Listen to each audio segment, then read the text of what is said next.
नमस्कार दोस्तों। दोस्तों, हमारे जीवन में अनेक समस्याएं आती है। आगे बढ़ने से रोकने के लिए रुकावटें भी आती हैं, लेकिन हमें रुकना नहीं है, आगे बढ़ते चले जाना है।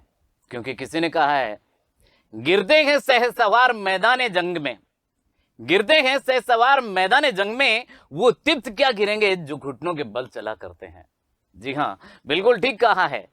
तो हम जोश और उत्साह के साथ में आगे बढ़ते चले जाएंगे, तब ही हमारा जीवन सफल होगा, तभी हमें सफलताएं मिलेंगी और तब ही हम आगे बढ़ पाएंगे। जी हाँ, इसी जोश और उत्साह और इसी जुनून को लेते हुए साथ में आगे बढ़ते हैं। आज हम अध्ययन करने वाले हैं सूरदास जी का, और सूरदास जी की रचनाओं का क्या लिखा है सूरदास जी ने, इसके बारे में जानेंगे। सबसे पहले हम चर्चा करते हैं सूरदास जी के जीवन के बारे में। शुरुआत करेंगे हम सूरदास जी के जीवन परिचय से। सूरदास जी का जन्म 1478 में माना जाता है। माना इसलिए जाता है क्योंकि इनके जन्म से संबंधित प्रामाणिक जानकारी नहीं मिली है। एक मान्यता के अनुसार इनका जन्म मथुरा के निकट, मथुरा के पास में रुणकता या रेणुका नामक गांव में हुआ है, जबकि दूसरी मान्यता के अनुसार उनका जन्म स्थान दिल्ली के पास सीही माना जाता है। महाप्रभु वल्लभाचार्य के शिष्य रहे हैं सूरदास। तो इनके बारे में लिखा है कि महाप्रभु वल्लभाचार्य के शिष्य सूरदास अष्टचाप के कवियों में सर्वाधिक प्रसिद्ध हैं। वे मथुरा और वृंदावन के बीच गऊ घाट पर रहते थे और श्रीनाथ जी के मंदिर में भजन कीर्तन किया करते थे। आगे इनके बारे में लिखा है कि सन 1583 में पारसोली में इनका निधन हो गया। उनके 3 ग्रंथों, जिनके नाम हैं सूरसागर, साहित्य लहरी और सूरसारावली, में पूरा सार इनकी रचनाओं का उसी में संग्रहित है।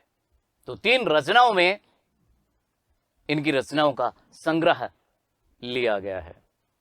आगे देखते हैं इनके बारे में कि खेती और पशुपालन वाले भारतीय समाज का दैनिक अंतरंग चित्र और मनुष्य की स्वाभाविक वृत्तियों का चित्रण सूर की कविता में मिलता है। यानी सूरदास जी की जो कविताएं हैं, उन कविताओं में आम इंसान का चित्रण है, और वो भी कैसा? खेती और पशुपालन वाले भारतीय समाज का चित्रण इनकी कविताओं में मिलता है। आगे लिखते हैं कि मनुष्य की स्वाभाविक वृत्तियों का चित्रण सूर की कविताओं में मिलता है। किस प्रकार मनुष्य की स्वाभाविक वृत्तियां हैं, आदतें हैं, स्वभाव है, उनका चित्रण इनकी कविताओं में मिलता है। सूर वात्सल्य और श्रृंगार के श्रेष्ठ कवि माने जाते हैं। वात्सल्य, बड़ों का छोटों के प्रति जो प्रेम होता है, वात्सल्य। और प्रेम को ईश्वर से जोड़ा जाए तो भक्ति भी माना जाता है। तो ये वात्सल्य और प्रेम इनकी रचनाओं में विशेष रूप से समाहित है।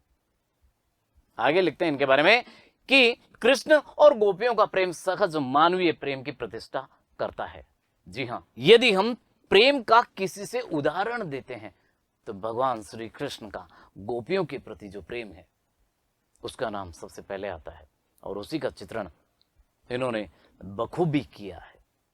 सूर ने मानव प्रेम की गौरव गाथा के माध्यम से सामान्य मनुष्यों को हीनता के बोध से मुक्त किया है, अर्थात उनमें हीन भावना नहीं आए, ऐसा प्रयास उन्होंने किया है। आगे लिखते हैं कि उनमें जीने की ललक पैदा की उनकी कविता में ब्रजभाषा का निखरा हुआ रूप है।